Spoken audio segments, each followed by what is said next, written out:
Hi there, my name is Corey Dundon, And I'm Michelle Maunder. and you are listening to Spirited Conversations, engaging and elevating pediatric occupational therapists, a joint collaboration between SEED Pediatric Services and Developmental FX. Each week you'll hear from myself and Michelle as we nerd out with Tracy Stackhouse. Just a note before we start, Spirited Conversations is for informational purposes only. With that, let's jump in to today's episode. Welcome to episode 12, where today we are going to deep dive into imitation. I'm so excited. So we have Corey. Hello, Corey. Hey Michelle, how you doing? Hey Tracy. Hey guys, so excited to be here to talk about imitation with you. A topic that I find deeply interesting and compelling and amazingly clinically relevant. So I can't wait to hear what your thoughts are about it and to share this conversation. We've referenced it quite a few times in the various episodes. I think we started with praxis. We talked about it in our one about that regulation and building of social capacities. It was mentioned. Exec functioning. It was mentioned. So it really is huge. We've talked about it a lot. So we've decided today's the day to dive in to discover or discuss what is it? What is imitation? What underpins the capacities that allow imitation to unfold? What purpose does it serve? And when it isn't firing up so well, when it isn't coming together, why might that be so, and what can we do about it? So much to think about here. So I guess when I think about imitation and the purpose that it might serve, I just have this image of little people, babies even, being really fascinated in their carer and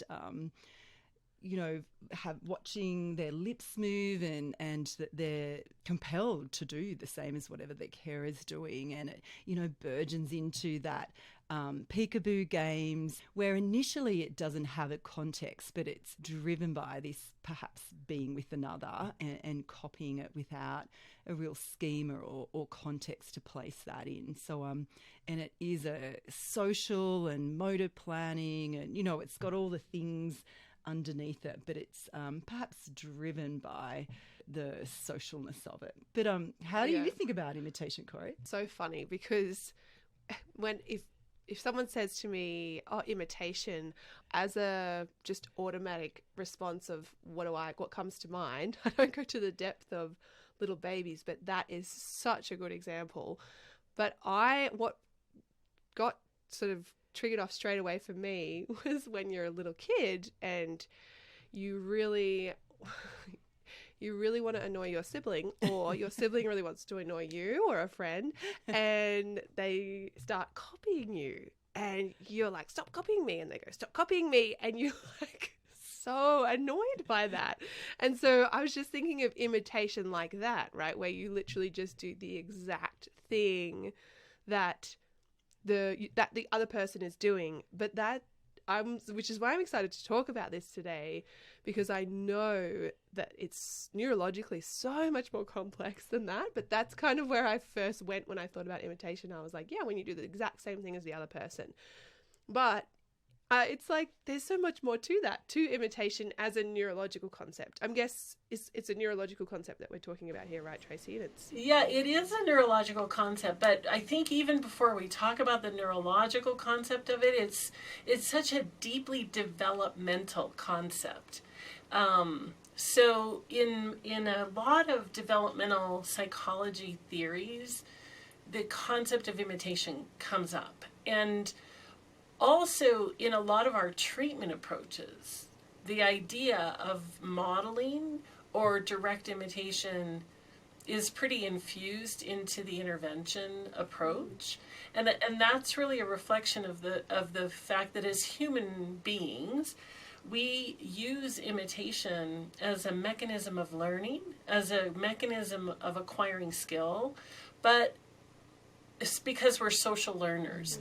And so it's that social bit where imitation is also like a really fundamental way that we connect and share experience, understand experience, observe and see experience. There's so many layers to the way that imitation is just part and parcel to our socialness, the social experience of being a human. And so, yeah, it's so infused and kind of intertwined into all those layers that it's one of those things that you can kind of take it for granted, because it just seems like people just imitate.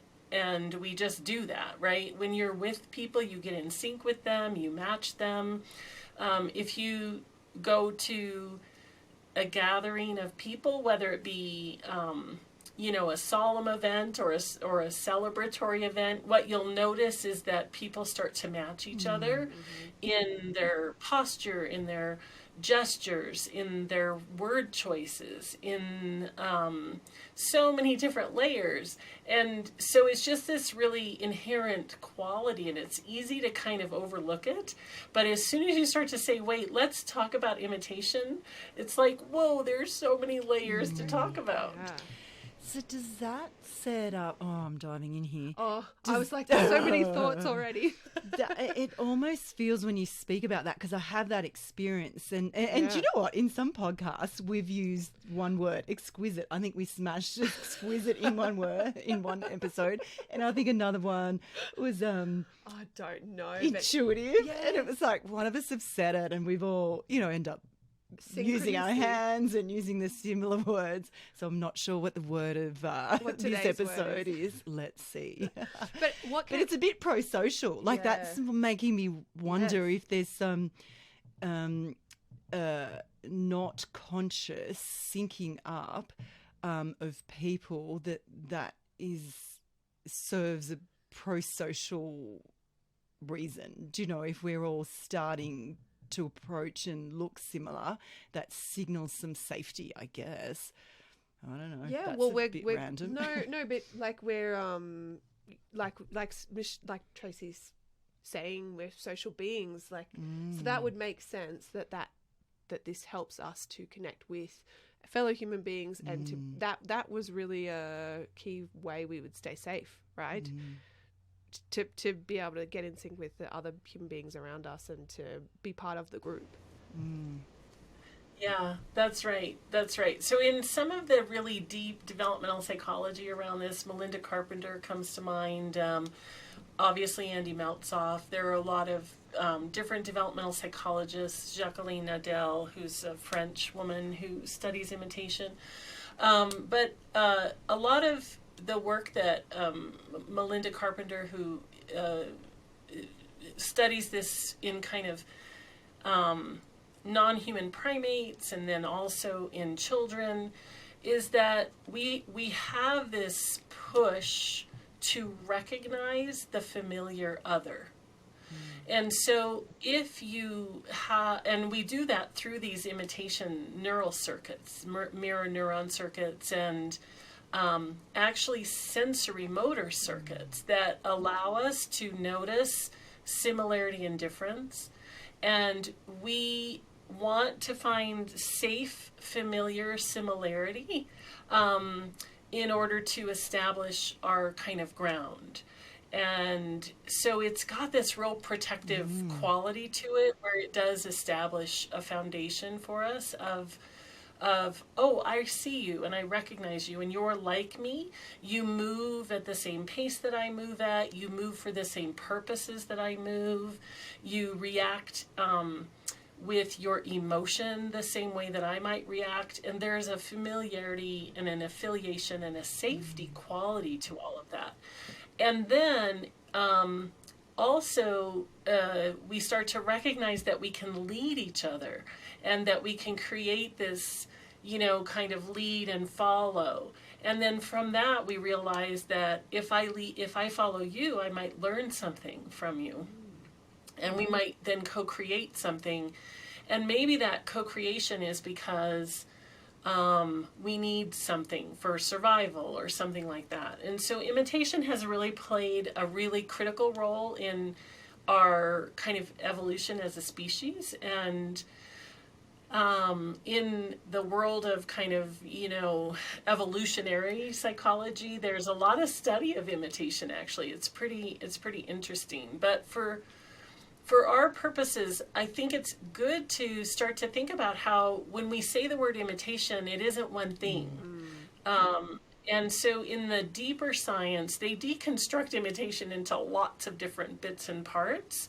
But it might be helpful for us to think about that. So in your own experience, you know that there's a difference between kind of mirroring somebody and just mimicking them versus matching them and learning alongside and sharing the action with them, which is really more technically imitation. And then when you catch the meaning of the imitation and you kind of expand on it and make it your own, that goes to a higher level of imitation that is technically referred to as emulation. And so you have this span of different skills that sort of start from almost like unconscious mimicry that's more emotional and sensory and motor in nature. There were those early studies that Andy Meltzoff and Moore published. They were real landmark studies that looked at little babies just several days old. And if they're with a safe, familiar, carer, usually a parent, and the parent is making a facial expression, opening their mouth or moving their eyebrows or moving their lips or their tongue, the baby will match that, and it feels like this magical moment, and it's part of attachment, it's part of bonding, and it's so powerful and cool. I just matched your eyebrows then. Yeah, I don't know if same, you noticed. Same. I'm bonding with you, Tracy. As Tracy was moving her eyebrows or opening her mouth, both Michelle and I are kind of doing that thing with you. Yeah. Yeah, see, when we're in sync with each other, you can't kind of help yourself to imitate. And when you catch yourself doing it and you kind of don't want to do it, you have to really actively inhibit the response. It's such a and that's because of the neurological mechanism that supports it. So that mirror neuron system that we can talk more or less about today, but we do have neural mechanisms that kind of activate. And so when you get the activation of you're raising your eyebrows and then your brain is like, see what's happening, it at some point... I was going to help you out. Yes, it makes you do the action. And what's also funny is that through intermodal or cross-modal functions, which is kind of how the psychologists talk about that, for us, we talk about that as intersensory integration. But we... probably even just listening to our words, there's a cross-modal match. And so people may be lifting their eyebrows just when we say it because you can feel the intention. Isn't that right? It's really powerful. Yeah, that's so interesting. So auditorily, people might be only getting the words, but they can feel the motor intention that you might have been doing just purely through the auditory information, which is what you're saying is that what did you say? Intermodal, intermodal matching. Huh. And that just, when you said then, if you don't when you become aware that you're looking like Tracy and you think, oh, that's embarrassing, I can fan her, but this seems like the next level, then I actually I notice that I consciously have to work against copying somebody, and I feel like I need to disconnect and pull out of that relationship to find my own regulation, Michelle-ness, come back to me, and then I lean into that again. But pretty quickly, if it's someone I adore, you're doing it again. Yeah. So I get that there's an automaticity to it, or I don't know if that's the right neurological word, but you have to work against that neurology unfolding and really disconnect, sync back in. My experience of that is purely traveling overseas and trying not to accidentally adapt the accent. Yes. Adopt the accent. Because you are, like, when I was in Britain, I could feel myself doing that and then I would be like, I'm so sorry, I am not trying to imitate you. And so that was then my next question, Tracy, was like, when does it turn from or what are the qualities that seem to lack when it turns from something synchronous to something abrasive or irritating? Like, what is the piece when it in becomes those? like mimicking that has a bit of a Yeah, so what's the key elements there that seem to then move it from that space of familiarity and safety to this is really annoying, stop copying me? You know, like, because it's probably a really fine line, but they're really different experiences. So, like, I just wanted to figure out those two, where that changes, I guess. Yeah, so I think that the change is a little bit fluid, but in the demarcation, if there, this kind of artificial demarcation between these levels or phases of imitative capacity, so in that sort of unconscious mimicry, sometimes people find that level of imitation is really driven by just the sensory motor contagion, and it always has an affective tone to it. So it's an emotional contagion function. And so there are whole books written on just that concept of emotional contagion and social mimicry. Is that what underlies little people, like we just mentioned, that might open their mouth, in the same way that their daddy might do that? Like, is that what that is? Because there's no exact functioning, or perhaps there's motivational bias to be like daddy, but is that what that is? Yeah, that's right. And I love how you are noticing that at that developmental stage, the goal probably is to be like the person that you're with. And so if that's really the authentic goal, that's not very irritating. In fact, it's quite charming and captivating, right? Yeah. But if the goal, so there's this idea of a goal that's kind of connected to this notion of imitation. The middle state, this true imitation, has a goal, a means-ends relationship to it. So you have a goal, and you're using an action, an execution, whether that be a facial expression, a verbal expression, a gestural expression, a whole action that you're using. And when you do that, you're doing it because from here I get to here. So you have this, goal in mind, and the action gets you to the goal. And so little babies have a different kind of goal than you and I do, because we have far higher levels of cognition and language and experience and ideas than a little tiny infant does. And so the goal for a baby is real different, and it doesn't feel irritating. But if you're, an us, and we're just imitating each other, it would start to be irritating pretty fast. If I was just like on purpose imitating you, if I was, versus the emotional contagion, which just happens because we're in sync together. And so we do match each other. We match each other with intonation. We match each other with our gestures, our shoulder shrugs, our eyebrow raises, our head nods, our glances, our joint attention. All of that, we're doing that unconsciously. And as soon as we start to do it on purpose, with a goal, a means ends on purpose, then it's like, why are you doing that? Yeah, it feels icky. It feels like a withdrawal. It's like, hang on. Yeah. You just messed with what we had then. I feel like that's helped me clarify where it goes from pure mimicry that's sort of emotionally driven around this contagion or the intent of the other person, and I just end up mimicking you because I'm in that contagion. I've caught on to that, and I'm just picking that up and giving it back to you to tell you I'm with you. And I want to stay with you and stay with you and stay with you. And, there's safety in this, and that we'll come back together. Yes. Or, I'm going to take that and give it back to you with a slight different twang to it so it annoys you.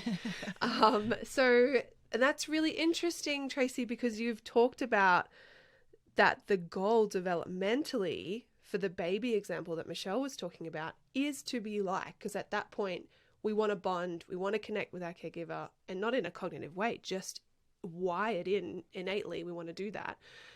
And so what I thought about was, well, what's after that? Like, so I'm thinking about a 3-month-old-ish in my mind, where they start to really imitate, or like they have the actual postural stability.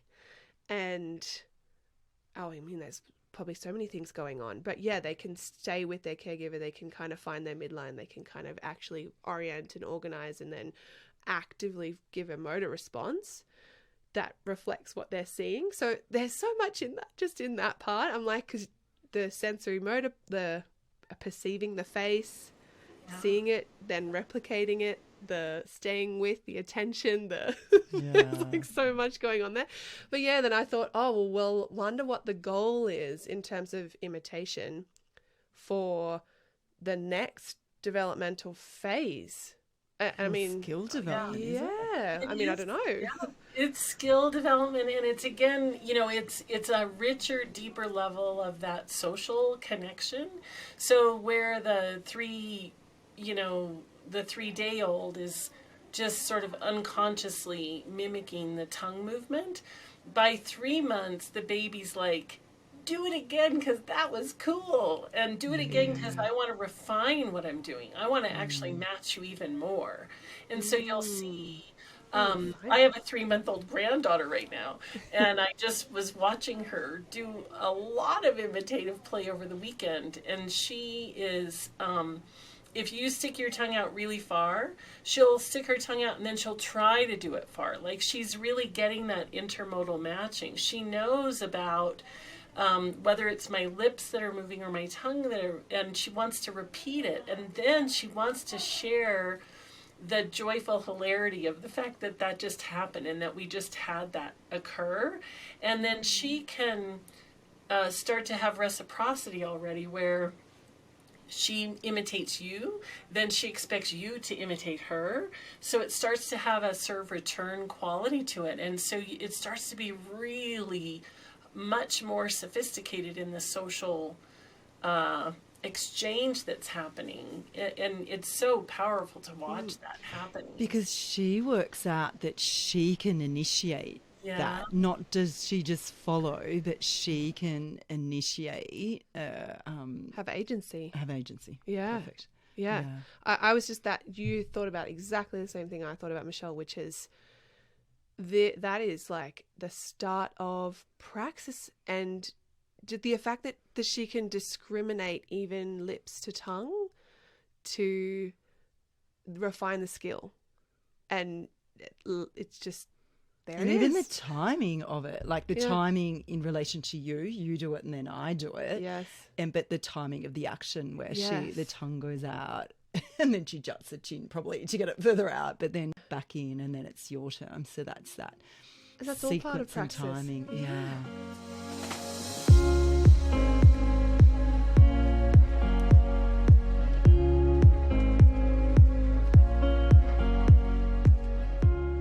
I love that we got to praxis so quickly, even developmentally so early, because I feel like this is probably just more and more complex as we move through our developmental phases. And you were talking about emulation, Tracy, as being this sort of higher level capacity of imitation. So I wonder if we can sort of flesh that out in terms of emulation and praxis and all the wonderful things that we were just kind of brain exploding out. Yeah, so emulation and praxis, I think as a pediatric OT with that sensory integration framework, as such a foundation of how I tend to think about things, probably I would think of emulation and praxis almost as similar processes. But in the developmental psychology literature and there's, some nice descriptions of emulation. So emulation is really where you really have an understanding of that means and goal. And when you see a person do an action, you understand their intention. And so if you have and then you want to achieve the same goal, but you don't have to do it the same way. So what happens is, this is where, when we go to learn from each other, I'm going to show you how to climb a rock wall, or knit, or write, or draw a picture of a flower or something like that. If you were just imitating, you'd be really constrained, because you would be trying to do it exactly the way that I did. And then that would make that actually a lot harder for you. So what you do is you watch and observe. And so our modeling is best for kids when they have the capacity of emulation, where they can see what we're doing and understand, oh, when I hold on to, that pin on the wall, and then I put my foot there, that's going to push me up. But now I get to use my own body mechanics to do it in the way that feels right to me, and I'm not trying to exactly match you. And if you watch kids who are struggling with praxis, what'll happen is that they can kind of get their needle stuck. We used that concept last time more for therapists, but it happens for kids when they're struggling with praxis, where they overly imitate. They get stuck on doing it exactly the way you did it, and then they aren't really being authentic to their own, biosocial system. They aren't being authentic to their own muscle tone or their own alignment. And so really how we have to end up using praxis is we model the intention and the means ends goal, but we don't do it exactly. We do it in a way that matches how our body works, how our mind works, how our thinking works, how our agency works. And so emulation is this higher level skill where we repeat the thing, but in our own way. And so it's a much higher level skill, and it takes the intention of knowing that there's a goal that you're trying to repeat, or you're trying to accomplish an action, because that's a meaningful action and you want to do it. But you don't have to do it exactly the same. So if we get stuck at any of these levels, and just like we know in development that happens, is that these higher level capacities come about because of the lower level. So when you're struggling at the higher level, you kind of slide back down and you use the lower level. And so I think about dancing. Like, I've never trained as a dancer, but I have a friend who's a really, really phenomenal dancer. So every once in a while, I'll be in a social environment with this friend who's like a phenomenal dancer. And at first, I just sort of am so captivated by his affect and his joy of movement that's what I'm kind of mimicking. And then I'll start to mimic the action and move into imitation. And it might take me until the last 4 beats of the song to finally get to the point where, okay, I got it, and I'm going to do my own thing here. But it's like that cycle. Does that make sense? Yeah. Yes. I actually thought about perfectionism. Yes, that's what it brought up for me. Yeah, and I didn't know if that's... And that it's restricting. It can be really constricting to get... Yeah, or if it's related to this concept of and I don't know, it could be a whole separate thing, but it just came to my mind was those kids that really, they have to do it the exact way that it's being presented to them. So if you did it a specific way and that they do it, they copy you. So I'm literally, as I'm speaking, writing the letter A in the air. So if I wrote the letter A and I did it a certain way and they try to copy, if they have a little wobble here or there's a certain thing there, they can get really thrown off by that. And I was like, is that because they've lost the end goal of just writing the letter A and it's okay, it's an A? Because it's your A, not Corey's A. Yeah. Is that connected to this process, Tracy? Totally. And so what can happen is, because emotional contagion is a part of mimicry, and that slides into imitation, and then that slides into emulation. So what happens for kids when they're struggling with that higher level capacity is you see the glimmers or the difficulties, they kind of slide back down to these lower levels. And so what seems like perfectionism is really affectively charged, because they're like in it emotionally. Like, I want to do that thing. They're connected to the means and goal, but they aren't quite ready to make it their own. And so they have this insistence on imitation. I have to do it that way. I have to do it that way. And so, yeah, I think that it's maybe less perfectionism and more a product of how imitation and praxis are limiting that way. When you can't get it right, when you can't really own it, it's sort of frustrating. And you want to have it be exactly right. It's also interesting because all of this is really based back in sensory discrimination. And, being able to really know, like, here's how I move, here's how I hold the pencil, here's what the line is like. And so when kids are struggling with praxis, we know that sensory discrimination foundation is likely kind of weak. And so in this world of imitation, what we have to do is start to wonder, like, holding on to the goal state, holding on to that perfect execution, it gives you a sense of security when you can't generate it from your own sensory motor system, in a way. Isn't that interesting? Yes. But the flip can happen. I'm thinking of a little kiddo who doesn't have great sensory discrim.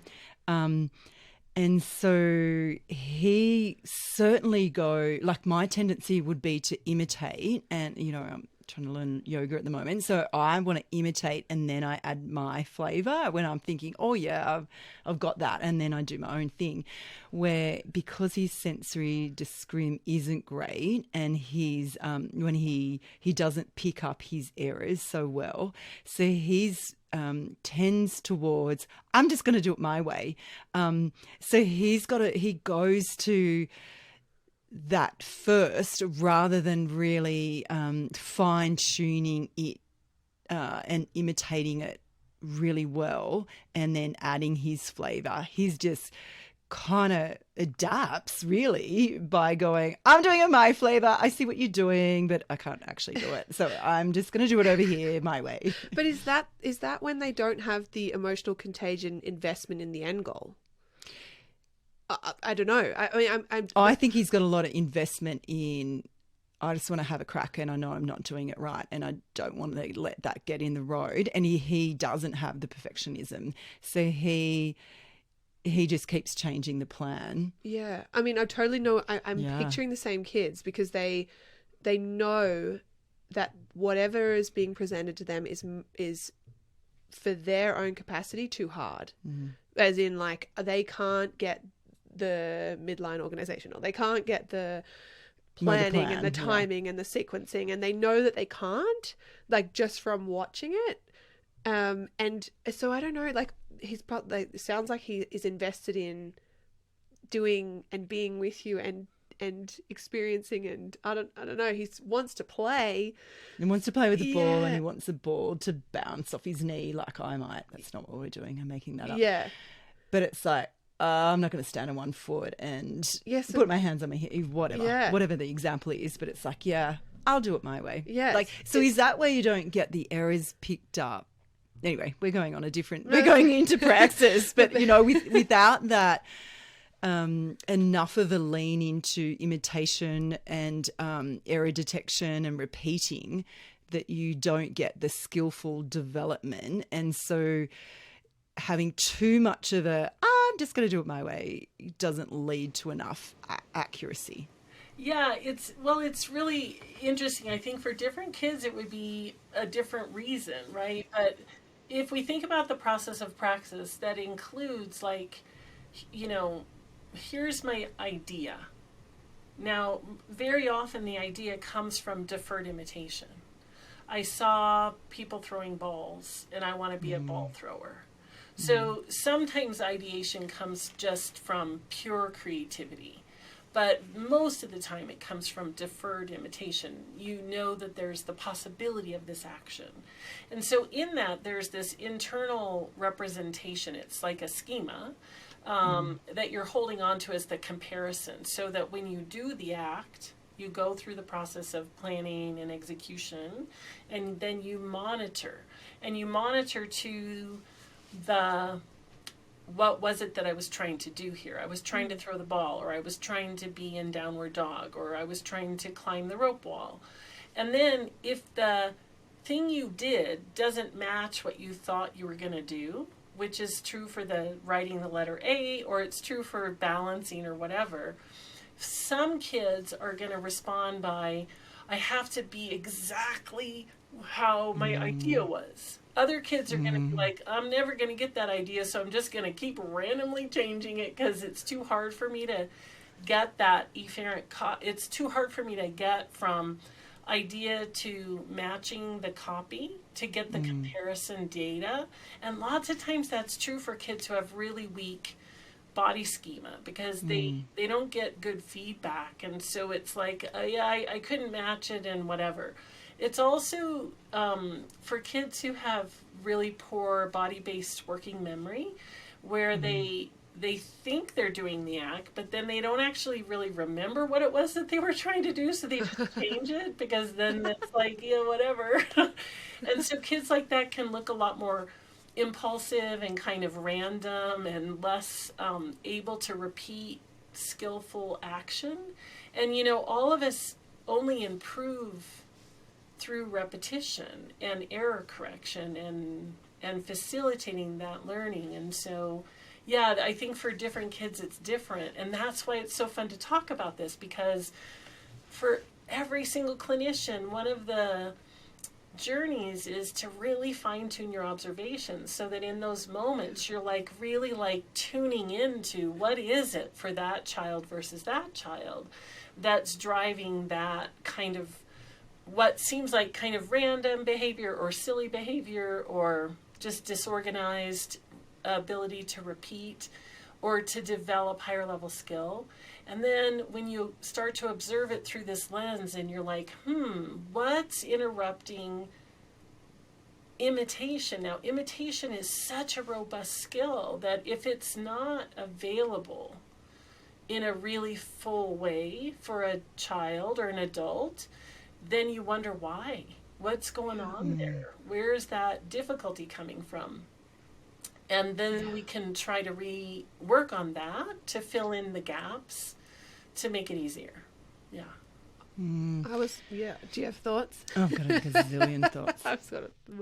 I was just wondering about the two kids or situations that we thought of, which was, mine was the child wants to write the A in the exact same way, and yours was the child's like, I can't get that, so I'm just gonna do it this way. And I thought, when you were talking just then, Tracy, I thought, well, it's almost like those two kids could have a similar underlying gap or challenge, but the behavior is the way that they've coped or responded to that is a different behavior. So in our situation, they have because earlier I thought, is that just not investment in the end goal? But your child is totally invested in the end goal. He really does want to do that. So does the other child. But the responses to that and the ways that they cope with the gap of not having the discrimination and the praxis to actually do the end goal, then they outlay different behaviors. So that's really interesting, because it's not always going to be one behavior that reflects a similar underlying capacity that's challenging for each child. That's exactly right. That's exactly right. And that's why, we don't want to focus on the behavior. We want to focus on the underpinning, because that's how we're going to improve it. It's really true. And praxis shows dyspraxia, apraxia shows up in children and adults in all different kinds of varieties. But I think that's a really, really important point. You go, Michelle.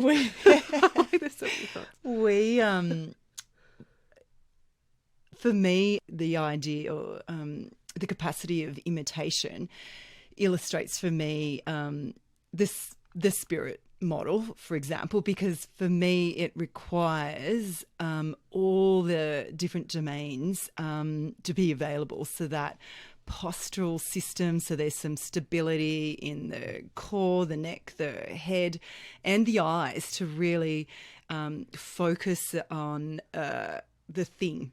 It's the regulation and that burgeoning social capacity to, and that motivational, not yet motivational, but, that being with another and staying with another and syncing physiologically with another, and doing it for long enough or repeating it for long enough that you get the information that you need. It's the motor planning, the praxis, where it's like, okay, I've got my eyes on and I really want to be with you and I'm staying with you, but where are all the elements?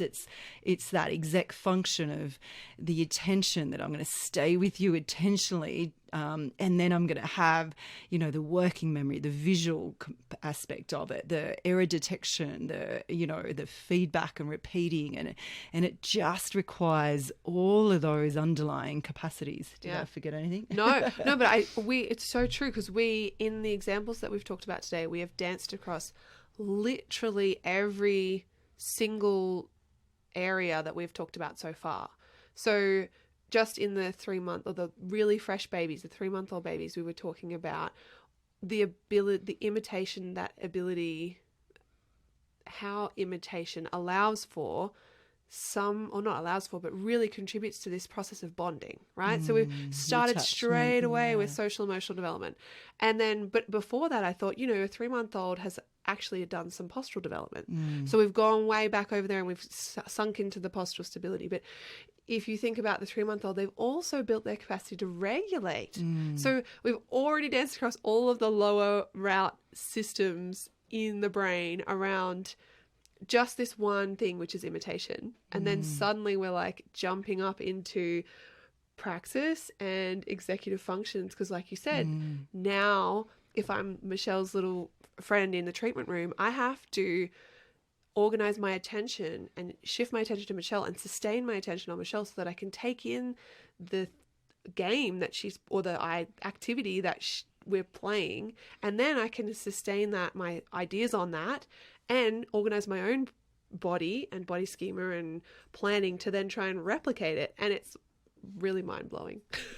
And then I want to put the flow for me, I guess, in amongst it all, and this is where I get all deep and personal and gooey, what it's all about. We want to come into for me, I believe that we want to come into the fullness of who we are and add that flavour. So that's, for me, feels really, even in Maslow's hierarchy of need, I guess, I really think that embodiment or empowerment of self, is that flavour that you were talking about with emulation, that it drives us to come back in, that we notice other, but then we make meaning of it and put our oneness into the thing to, I don't know, create Facebook or create whatever we're going to do with all our brain explosions. If I think about emulation of another therapist, Ooh. like if you see the way that they got the child to the goal. So they're working with a kiddo and there's something that's not quite going on, and then this therapist was able to do whatever it was in their therapeutic toolbox, or therapeutic to self, that got that child to this adaptive capacity. That was the aim of whatever was going on. You as a therapist can go, oh, I see how they got to the end goal, and I see the way that they got there, but I can emulate that in a different way that matches me as a therapist, and I have the capacity to do that.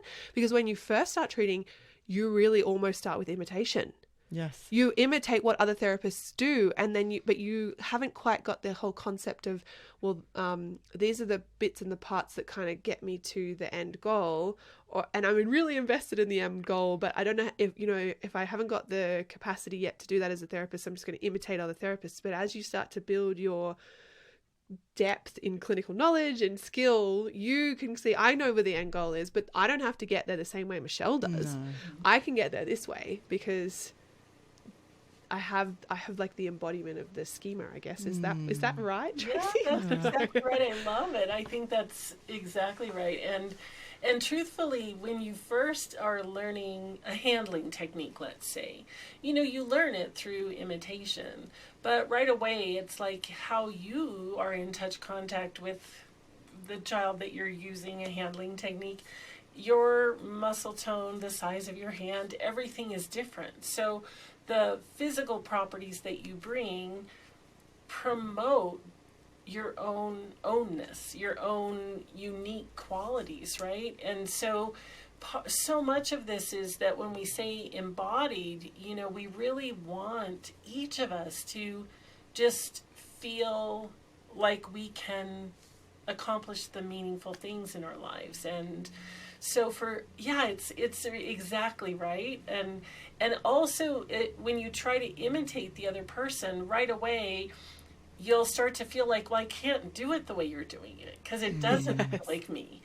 And so there's kind of a push, a motivation to emulate, a motivation to use praxis and to use your relationship with whoever it is that you're interacting, and not to just imitate it rotely, because it doesn't feel authentic. It doesn't feel creepy the way that copycat game does when we're little kids, but it doesn't feel authentic. So we do have a desire to make it our own.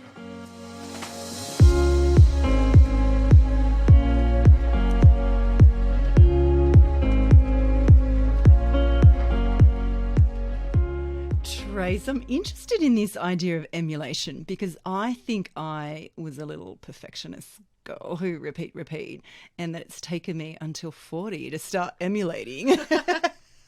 When I come into the fullness of myself and realize that I can be perfectly imperfect and, blah, blah, blah. So I've learned it at the ripe age of 40. However, I'm sure there might be other people that start to move into, this developmental availability to move from imitation into this prior to 40. Yeah. Well, I imagine that for all of us, there's this kind of there's probably a higher level of imitation that is like authentic expression of your own selfness that is a later developmental skill that all of us struggle to kind of come to. But, little tiny kids, they start to understand goal and they start to do things in their own way, even towards the end of the first year of life. But really around 18 months, I think, is really when you start to see this big shift. And then that shift gets richer and deeper and deeper and deeper all the way through the rest of our lives, honestly. So, but little kids, they'll start to have an understanding. And really, I think, Piaget was the person who talked about this idea of deferred imitation. So we start to see that in that, preschool age becoming richer and richer and richer, where kids don't just imitate, but they really do start to kind of make it their own.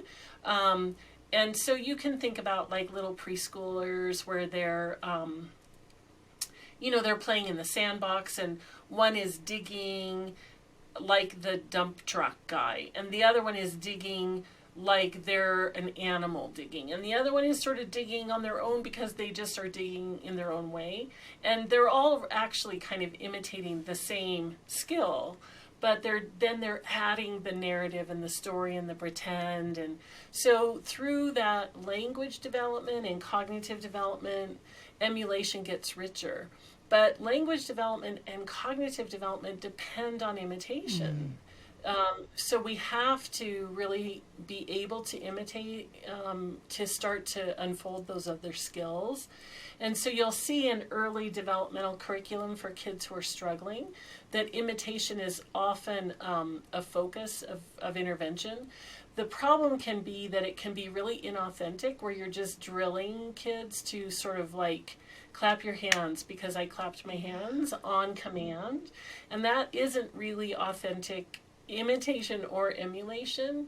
So there's really a big focus right now in good intervention to try to make it a lot more play-based and a lot more about what is the means and goal? What is it that we're sharing? What is it that we're doing together? How does your body move? How does your mouth move? How does your whole being move? And why does it move? And look what happens when we do this together. And having it be a shared experience, because in imitation, it's with a partner. You don't imitate without a partner. You have to have the source material that you're copying. And so tuning into that and then playing with that and creating reciprocity in it is such a beautiful experience. And it's really fun to work on this. But when kids are struggling with it, you really feel like they're not getting it. They're not getting that their hand can do what my hand can do, that their face can do what my face can do.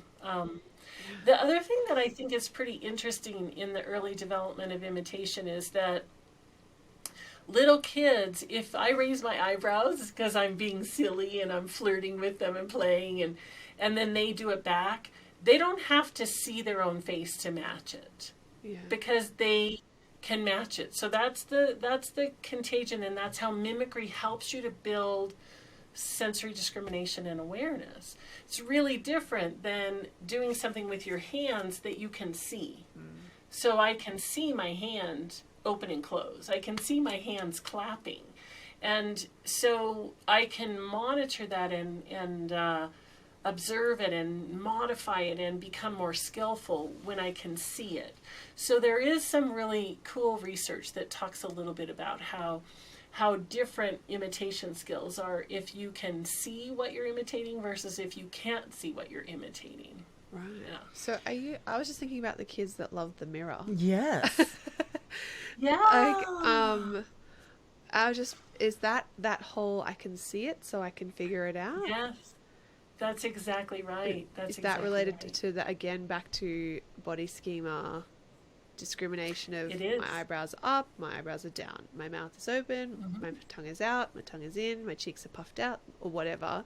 If I don't have That's great right. schema or somatosensory feedback, then if I can visually see it, I can sort of, are they trying to get those things to come together, those two, like, That cross-modal matching. Yeah. That's exactly right. Yeah.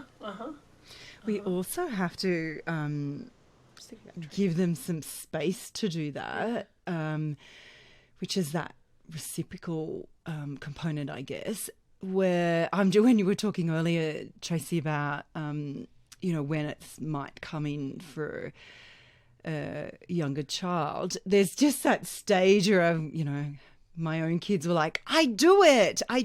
Just, you'll help them button up their shirt, whatever it is, doesn't matter. And then they just get to this stage where it's like, I do it. And they want to dress themselves or whatever it is. So it's just that I do it and I'm going to do it with my flavor, and that we need to give the space in real life, but in therapy to be like, oh, have a look at, whatever. We're doing this together. And then there's almost like a allowing of them to add their flavor, so that we're not doing real splinter skill, copy me to a T, that there's this sense of, you can do it. You practice that, you try it now, your turn. So then, and that we allow that if they, it just depends what the goal is. But if it's really initial skill development, it might be that you might allow them to have the buttons not quite done up, in order. Yeah. But then eventually, when they've got that, I do it and I do it with my flavor, and that, more motivational drive, that we'll have the buttons done up in the correct order. But even more basically than that, Michelle, like you were saying, in the therapy space, say it's even more simple than the button thing. It's just that they start to try to figure out how to move their face to match your face, right? and we then slow ourselves down Yes. for the systems to come together, for the response to happen. So, you know, I wait. I give 10 seconds or however long it is that your nervous system needs to sync up your somatosensory discrimination processes with your motor action system to plan out how to move my face like you, so that I can then have this game continue on. You know, as in, it can be that simple as well. Oh, I right? actually even went further back to that. The episode where we talked about the regulation and the, beginning of that social capacities. Yeah. Where I was with that little kiddo and we were just trying to sync, regulate. I was trying to, slow my breath rate. We weren't yet at joint attention. So it was really like I need to imitate and slow down and allow him to sync physiologically with me. Yeah. Physiological imitation. Yeah. Which is, that co-regulation piece I really needed to tune down and stay with and allow and just hang on before any, we weren't even having joint attention at that point, which is, I guess, part of that. Anyway. Oh, it's just interesting because in treatment, like if we're thinking about treating this, so if you've got a kid that's not very robust in their ability to plan out and, I guess, imitate or replicate the action or the game in the way that you are, I mean, it's so hard to have like a set way of approaching that, because in one example, Michelle's kid has the idea of the game but can't figure out how to move their body, but they have a high enough cognition that you might then get curious about, like, I wonder if we could do it this way or that way, or let's video it, let's watch ourselves, I wonder what happens, like what does it look like, there's that potential capacity. And then way back in a whole nother situation, you've got a child, like you said, Michelle, who's not even, or is just maybe just starting to be able to get synchronous or sustain their oculomotor control and midline enough to stay with you for a set period of, I don't know. Well, my kiddo doesn't even have that. No, so I'm it's just really thinking just about the next kiddo, right? Yeah. Who might have that capacity. And in that moment, I'm not going to talk to that child because at this point there's no language here.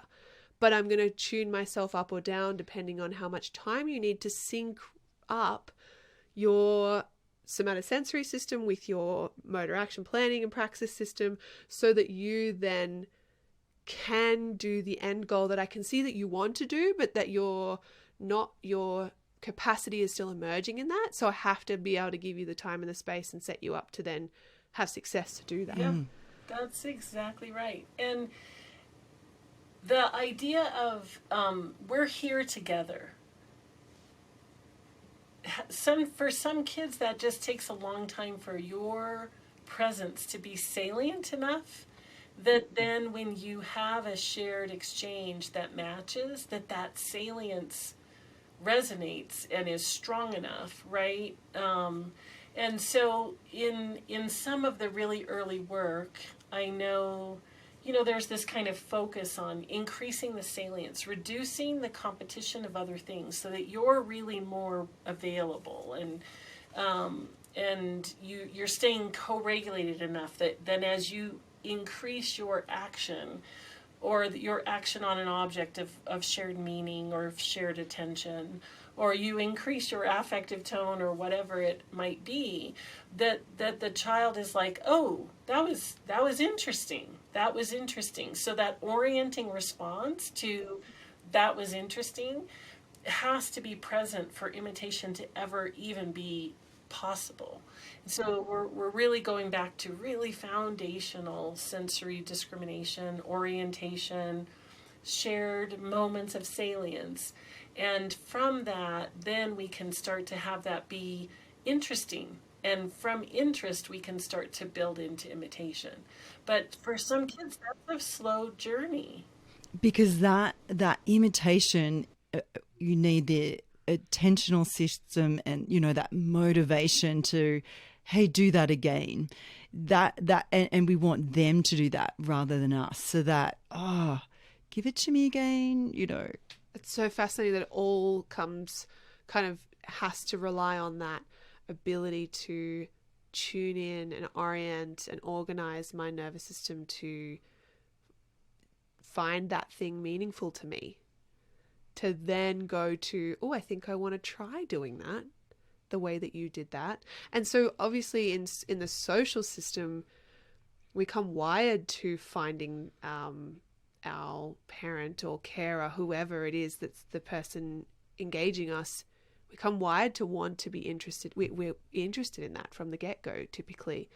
And that way we want to imitate. We want to get in sync. We want to imitate. And so it's interesting because when that gets disrupted, you know, for whatever reason, it has such a, like, there's just so many things that lays on top of, like for so many reasons, because it could be the infant's individual differences, their profile. It could be the environment. You know, it could be the carer's availability, so that they're available for that nurturance and the environment that allows that. Like it's internal and I guess external forces that need to come together so that there's two parties, two people that are available for that to even have a possibility. Yeah.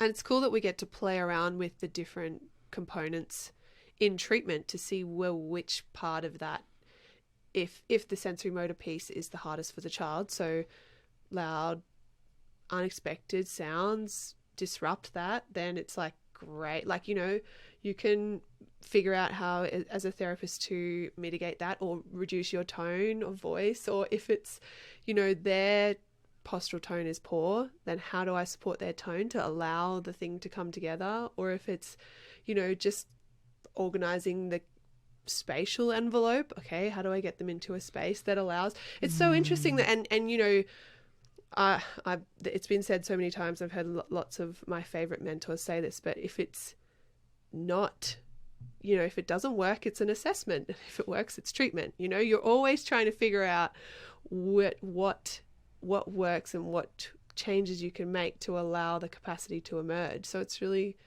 that's why I love this work, because it's like, I have an understanding of all the different components that I might be able to tweak to then see if I can have this be more adaptive, more connected, more functional, and to see the child emerge in themselves and the capacity that they're wanting to be able to do.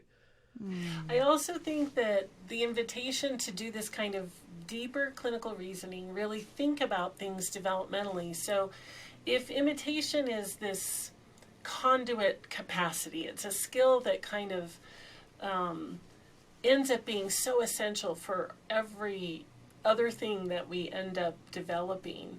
One of the things that's interesting is that you want to think about what's lower than imitation, like you're doing in all of those beautiful examples you both just gave. So what are all the different things that might be disrupting this? But then also in the higher level direction, what is it that kind of connects to that child's developing profile? So for one child, you know, imitation for the purpose of social interaction. For another, it may be imitation for the purpose of sound generation and vocal quality and eventually talking. For another child, it could be to have mastery over gravity. And for another child, it could be to be able to play with that ball over there. And so imitation is connected to all of these other capacities. And so it isn't just the rote, my body does what your body. It's my body does what your body does, right? It's my body can do what your body does for this cool reason.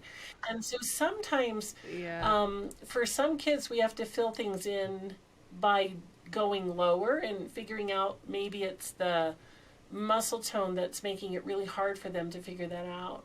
But for another child that has low muscle tone, it could be juicing them up that ball skills are so fun. And if your body and my body start to be in coordination together, you're going to be able to accomplish that. So I also think that, imitation is the conduit, but it isn't always the thing that we're actually practicing. Sometimes it is. Yeah. So Yeah, no, that Trace, makes this underlies as a principle of following the child's lead. Like, this is why. It's not that we're racing around the room, but it is that it provides that motivational pull that might elevate them up into the next capacity, and not because we want to be nice and let them be the boss of the room. Well, it just comes back to that whole affective tone and motivational system being the glue between the motor system and the sensory, really being, and sometimes being able to pull those two together just because I'm so interested in this thing. And then I'm assuming then, Tracy, that would, if we start to be able to do that, that would build the neural pathways around those capacities potentially to then maybe be able to generalize across more environments. So say if, Yeah, absolutely. So some people, I think Sally Rogers sometimes, who's a mentor of mine for a long time, she would often say that, sensory motor skills within it are one of the most vital active ingredients of imitation. But it's that affective connection that's the reason that you do it. Yeah. So yeah, definitely. Oh, well, that's probably the perfect place for us to finish up and wrap up today's discussion. We have loved it. We've gotten deep. We've gotten engaged. We hope you guys have found it wonderfully intellectually stimulating, and we can't wait to see you guys or talk to everyone next time. Perfect. Thanks. Thanks, Trace. Guys. Bye. Take care. This podcast is brought to you by SEED, Pediatric Services and Developmental FX. For more information, please go to our show notes on our website, spiritedconversationspodcast.com, or catch us on our SEED and Developmental FX Facebook or Insta pages. So grateful to have you with us for this episode. Take care, and we'll see you next time.